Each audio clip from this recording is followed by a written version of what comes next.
আব্বা, আমি কইছিলাম কি যে বাংলাদেশে আর এই কাজ কাম করতে ভাল লাগে না। তখন আমারে বিদেশ পাঠাই দেন, আর নইলে বিয়ে করান। আমি আর আমার এত জ্বালা যন্ত্রণা ভাল লাগে না। ওই পাশের বাসার আবুলের দেখছেন বিয়ে শাদী করে চুলান চুলান হয়ে গেছে গা।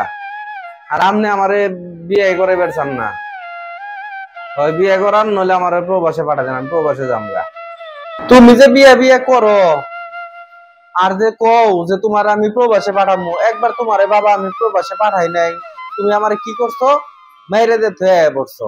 এখন তোমারে আমি আর প্রবাসে পাঠাবো না, তোমার আমি বিয়ে করবো। তুমি নিজের পায়ে দাঁড়াইবে, তারপর তুমি ওই টাকা দিয়ে বিয়ে করবা না তুমি প্রবাসে যাবে, এটা তোমার ব্যাপার। আমি বাবা এই কামের মধ্যে আর নাই। তোমার আমি একবার প্রবাসে পাঠাইয়া তারপর বহুত ছেলা খাইছি, আলের দুইটা গরু আসাল, ওই গরু ডিপেইছা তারপরে ওই তোমার রেন শুট করছি। তুমি আমার একবারে মেরে দে থুয়ে আয়া পড়ছো।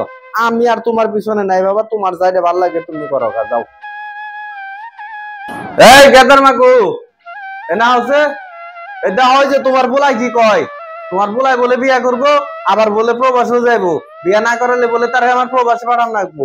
আছে এনে আড়াইটার সময় ওর দিকে এক গ্লাস পানি নিয়ে আইও, গলা মলা হুকি হেলাইছে বুলাই। আচ্ছা কি হইছে? এত চিল্লাপাল্লা করতেছ বুঝলাম না। আচ্ছা পোলা কি কয় না কয় একটু মন দিয়া শুনো, পোলারও তো একটা ভবিষ্যৎ আছে বুঝো না? কারণ পোলা বড় হয়ে গেছে, পোলার কথাবার্তা একটু শুনতে হইব আমাকে। একবার নাইলে লস গেছি অনেকগুলা টাকা, একটু তোমার খারাপ লাগে বুঝতেছি। তো এখন আবার পাঠাও, 2 বছরের লাগিয়া 2 বছর পরে আইলে বিয়া শাদী করাই দিব, পোলারে বুঝাইয়া বিদেশ পাঠাই দো। তুমি এত চিল্লাপাল্লা করো না, তোমার একটু বয়স হয়েছে বুঝো না, তুমি এত টেনশন নিতে পারবা না এখন। পোলারে বিদেশ পাঠাই দো, ভালো হইবো, আমরা একটু কষ্ট করে চলমু, তাতে কি করবো কও? পোলা তো একটু সুখে থাকবো, পোলার তো একটা ভবিষ্যৎ আছে বুঝো না? বিয়েও করাবেন না, প্রবাসে পাঠাবেন না, তাহলে আমি আপনার বাড়িতে আপনার কামলা দিবেন নাকি? থাকুন না, থাকুন না আপনার বাড়িতে।